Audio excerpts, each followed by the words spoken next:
Russell contre Hamilton et Charles Leclerc contre Sébastien Vettel, est-ce que c'est la même chose? Est-ce que ça va se dérouler de la même manière? Est-ce que George Russell va réussir à faire mieux que Charles Leclerc durant sa première saison chez Ferrari? Et on va voir ça tout de suite dans cette analyse.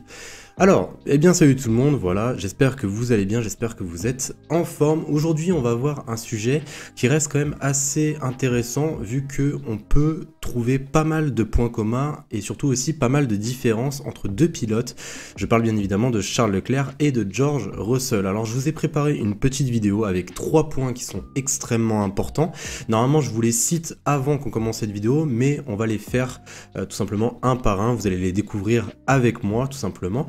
Alors pourquoi est-ce que je fais cette vidéo? Je comptais déjà la faire il y a pas mal de temps pendant la saison 2021. Alors voilà, depuis que George Russell a été officiellement signé chez Mercedes, je comptais faire cette vidéo en comparaison avec la saison de Charles Leclerc. Mais bon, je n'ai pas forcément eu le temps, il y a eu tellement de vidéos qui se sont enchaînées. Entre temps, bon, il n'y a pas eu de francophones qui l'ont faite celle-là, donc je suis assez content, mais il y a un gros youtubeur qui s'appelle Tomo qui vient de la faire il y a quelques jours. Pour ceux qui pensent que je suis en train de le plagier, ce n'est pas du tout le cas. J'ai regardé sa vidéo à lui, c'est totalement différent avec moi ce que je veux vous dire. Alors, on va commencer tout de suite avec le premier point. Alors déjà, on va s'intéresser au parcours, voilà, au parcours de Charles Leclerc et au parcours de George Russell. Et vous allez voir qu'il y a quand même beaucoup de points communs. Alors déjà, par rapport à Charles Leclerc, il a 24 ans aujourd'hui. On va revenir à quelques années jusqu'à la Top Team. Hein. Donc voilà, pour Charles Leclerc, on va s'arrêter à son arrivée chez Ferrari. Et pour George Russell, on va s'arrêter du coup à 2021. Voilà, vu qu'on n'est pas encore, enfin du moins on est en 2022, mais on n'est pas encore à la saison 2022. Alors déjà pour Charles Leclerc, en 2016, il finit champion de GP3. GP3, pour ceux qui ne connaissent pas, c'est un peu c'est la Formule 3 d'aujourd'hui. Donc du coup, il finit champion dès sa première saison en Formule 3.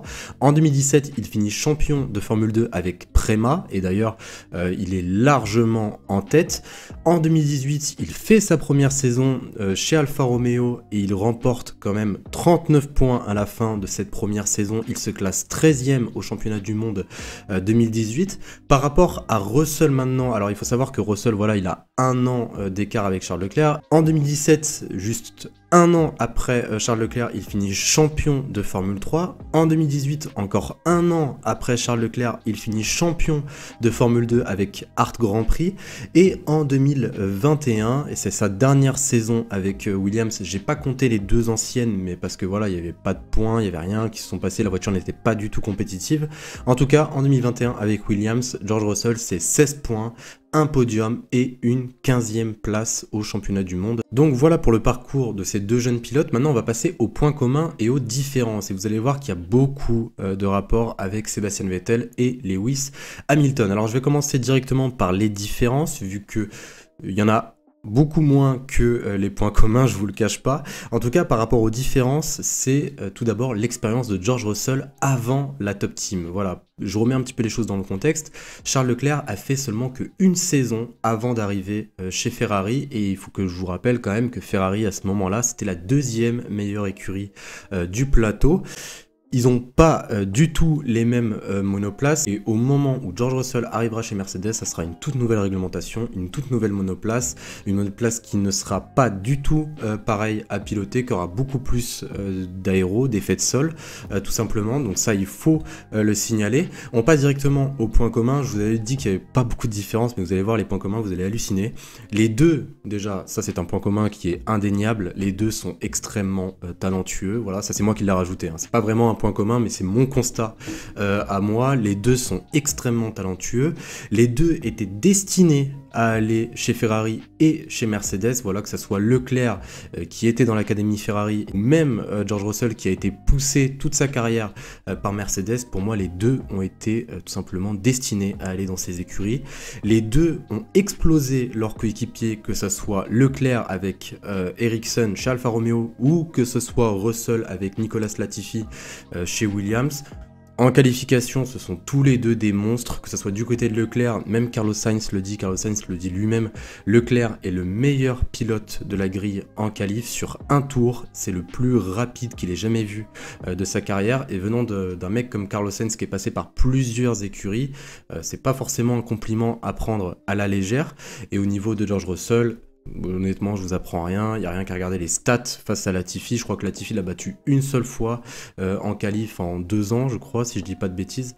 En tout cas, ça reste assez énorme. Et le dernier point commun, et c'est celui sur lequel on va bien évidemment faire une analyse, c'est que les deux pilotes, les deux jeunes pilotes, ont tous les deux eu comme coéquipier pour leur première saison dans une top team un champion du monde. Pour Charles Leclerc, c'est un quadruple champion du monde du nom de Sebastian Vettel, et pour George Russell, c'est un septuple champion du monde du nom de Lewis Hamilton. Donc voilà pour les points communs et les différences. On va tout de suite passer au grand 3 pour terminer cette vidéo et finir cette analyse. Alors, est-ce que c'est pareil? Eh bien là, honnêtement, j'ai envie de vous dire oui et non. Alors, non, pourquoi? Et oui, pourquoi? Alors oui, il y a des similitudes, ça c'est clair, on ne peut pas le nier, on ne peut pas le négliger, mais ça reste quand même assez différent. Déjà, pour moi, le mot-clé de cette analyse, c'est l'état d'esprit.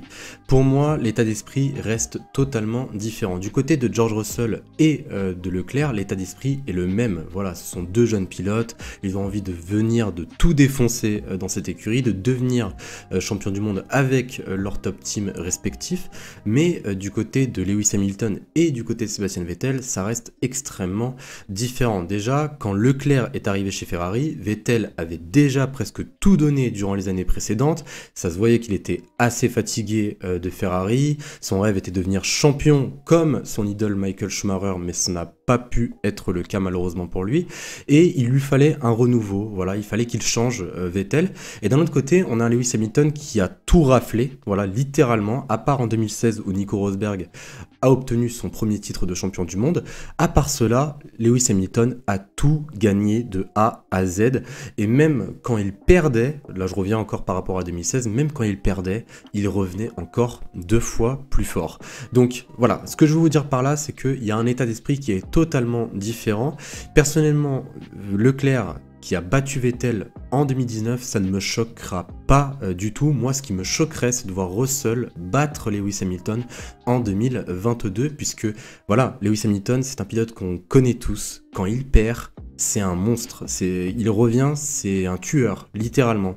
Et j'espère vraiment qu'il reviendra en 2022. Voilà, la situation contractuelle n'a pas encore été donnée pour Lewis Hamilton, mais j'espère vraiment qu'il reviendra en 2022, vu que voilà, il serait, selon moi, l'un des plus dangereux de cette grille. Après, au niveau de l'entente, par exemple, on a pu voir que Charles Leclerc et Sebastian Vettel se sont très bien entendus en 2019 chez Ferrari. Et bien, pour George Russell et Lewis Hamilton, ça va peut-être en surprendre quelques-uns, mais je vois une entente très saine, une très bonne entente entre ces deux pilotes. Je pense que George Russell respecte au plus haut point Lewis Hamilton, et même si Mercedes demande quelque chose à George Russell, pour sa première saison chez Mercedes, je vois très mal George Russell ne pas jouer pour l'équipe ou jouer que pour lui. Je pense que George Russell et Lewis Hamilton s'entendront extrêmement bien, et en plus ils sont de la même nationalité, donc ça peut encore plus les rapprocher. Et après, la dernière question qu'on peut se poser, est-ce que George Russell va faire comme Charles Leclerc et battre Lewis Hamilton dès sa première saison dans une top team, tout simplement? Alors je pense que naturellement George Russell fera sa place chez Mercedes. Voilà, je pense que naturellement il a un don, il a un talent exactement pareil que Charles Leclerc, mais cela restera dur quand même pour lui de faire sa place comme Leclerc l'avait fait directement avec Ferrari. Il l'avait fait plutôt rapidement, Charles Leclerc. On avait l'impression quand on regardait Charles Leclerc qu'il était chez Ferrari depuis 3-4 ans déjà. Voilà, après je pense que pour George Russell ça prendra un petit peu plus de temps quand même, vu qu'il a quand même un Lewis Hamilton ultra revanchard en 2022 qui va arriver pour tout péter en face de lui, mais il peut notamment en qualification faire de très bonnes performances face à Lewis Hamilton. Après, en termes d'expérience, c'est sûr que Lewis Hamilton va le manger. En termes de conditions d'équipe ou consignes d'équipe, c'est sûr que Mercedes va privilégier Lewis Hamilton, mais notamment en termes de course ou en termes de qualif, je les vois pas si loin l'un que l'autre. Cette vidéo est maintenant terminée les amis, j'attends vos avis dans les commentaires. Si vous avez aimé cette vidéo, n'hésitez surtout pas à liker et à vous abonner si ce n'est pas déjà fait, et on se retrouve très vite les amis pour une nouvelle vidéo, et je vous dis à la prochaine. Salut tout le monde.